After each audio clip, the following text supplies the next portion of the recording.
But let's go back to it. Why was the rule brought in the first place? Why was the mark brought in? It was brought in because there was a lot of defensive football, okay? And I take that. 3 or 4 years ago, there was an awful lot of defensive football. But because when you get the likes of Kerry and Dublin toppling and showing teams how to beat a defensive blanket, it doesn't become necessary anymore. And when it actually was bandied about, it came into Congress a few weeks ago. 6 minutes they spent. Now, granted, Tier 2 was the big topic that day. 6 minutes they argued on this, which I would argue fundamentally... They discussed it. They discussed it. One person spoke on it. But I think it's fundamentally changed the game of football. You're actually you're giving a free for catching a mark.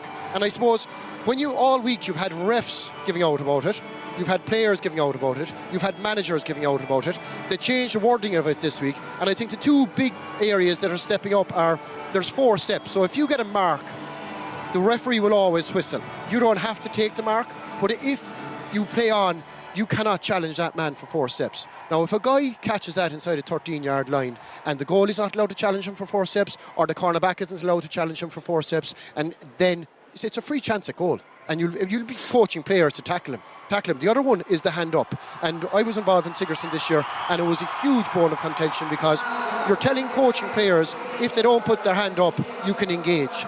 And if players put their hand up, I think it's absolutely bedlam.